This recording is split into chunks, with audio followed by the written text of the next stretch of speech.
Assalamu alaikum and very good morning to you all. This is your English literature and language teacher Hira Nasir, and I welcome you all in today's tutorial. So let's start today's. Write down the sentences from the following words. We have studied all these sentences in our previous tutorial, if you remember. Caring, stubborn, honest, loyal, hardworking, sympathetic or have sympathy, confident, ambition, have some kind of aim. Okay, write down the meanings of the following phrases. Here you have a long phrase and you have to exchange it, or you have to replace it with only one word. For example, a gathering where you sleep at a friend's house, so you have to just choose only one word for the whole phrase, and you can take help from page 6 of your workbook. Okay, like doing something to make someone sad or feel pain. Now give attention to someone. Who's that person? Someone who is on their own most of the time. Things you enjoy doing in your free time. So this is about simple present tense. Present tense indicates the present time period that is what's going on right now. So the simple present tense is just formed by using the root form of verb or by adding s or es just at the end if the pronouns are he, she or it. Here you have a couple of uses. Events that takes place regularly are habitually with signal words such as always, never, rarely, often. So whenever you're describing your routine, your habit, or for example, or you can repeatedly doing any action, so you can use it in simple present tense. For example, he plays football every Tuesday. This is an habitual task. That person carried out that specific task on every Tuesday. Then events that takes place one after another. For example, two actions are just happening simultaneously, so you have to put it in present tense. For example, after school, Collins goes home, packs his bag, puts on his football shirt, and then he goes to the football training. Then you have facts of things that are generally valid. So it's this specific point is all about universal truths that nobody can deny. For example, Earth revolves around the sun, so that is a universal truth. Nobody can deny it. This is a true fact.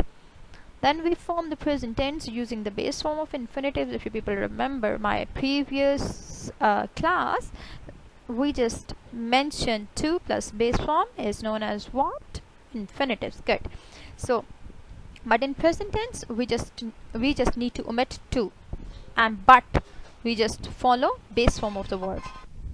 Then in general, the third person we add s or es just in the end. For example, if the pronouns are he, she, it, so you have to add s or es just at the end of the verb, and the rest of the sentence could be the same, like he speaks English at home, she speaks English at home, or it speaks English at home. But for I, you, we, they, first and second person pronoun, the verbs are like same, like you are not supposed to add s or es just at the end. Okay, for making negative sentences, you have to put don't and doesn't with all the verbs except to be and modal verbs. You know, modal verbs are always followed by the single form of the verb or the simple form of the verb. Like affirmative, you speak English. Negative, you don't speak English. Obviously, the first person and second person you have to put don't, and for third person you have to put doesn't. Here you have a structure just in the right side of your slide. Subject, then you have to put don't and doesn't, then you have to put verb and the rest of the sentence. For example, I don't buy cereal for breakfast, and then he doesn't eat breakfast. Okay, so it could be anything. It's up to you. Like if you people need to introduce any question by following simple present tense, so the structure would be, do I have a new bike? Do they have a new bike? Or does she need a new. Okay, this is about the simple past tense. Past tense when the time period has been gone, or when the time has gone, or when the action has been completed. So the simple past tense sometimes called the pre-trite.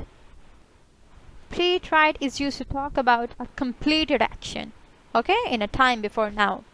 You always use the simple past when you say when something happened, so it is associated with certain past time experience. For example, frequency, adverb of frequency you could use often, sometimes, always. Then I sometimes walked home at lunchtime. I often brought my lunch to school. Or a definite point in a time. For example, last week, when I was a child, yesterday, 6 weeks ago. So these are the certain points that are mentioning in the past time. We saw a good film last week. Yesterday I arrived in Geneva. She finished her work at 7 o'clock. I went to the theater last night. Then an indefinite point in time. An indefinite point, like whenever you're not sure about the destination, you're not sure about the point or position. The other day you're not sure about which day. Ages ago, do not know about anything. A long time ago. Then here you have a structure of all the sentences for affirmative, subject plus verb plus ed. For example, subject is I and the verb is skip, but by adding ed, it would be changed into simple past tense. Negative, you have to introduce didn't or did not, but the verb could be infinitive without to. They didn't go. For interrogative, you have to put did just in the beginning, like did she arrive. Okay, for interrogative negative, you have to put not along with didn't you play. So, or what makes a good friend? Here you need to write an essay on that specific topic, and the pattern is already given, and I told you people about it. Okay, chapter 3rd.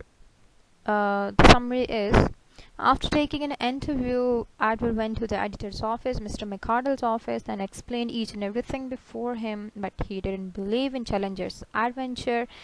But he told Mr. McArdle that Professor was going to address at the Zoological Institute, where all the professor, medical students, and member of public would be there.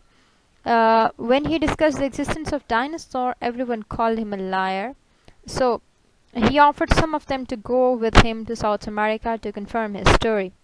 So there are 3 people who just stood up to join Challenger: Mr. Summerlee, Edward, and Lord John. Mr. McArdle wished Edward good luck for his new journey, but he was filled with a feeling of dread, like he was fearful. A few weeks later, all of them boarded a ship to South America except Professor Challenger. But all of them just met Challenger at a town. Then you people came across with some character trait of Professor Summerlee and Lord John. With them, Zambu, Gomez, and Manuel, and 3 Mojo Indians were also with them. So Lord John hired a steamship, and the name of that steamship is Esmeralda, for sailing through the river. So they filled their canoes with all the possession and continued their journey towards the lost world.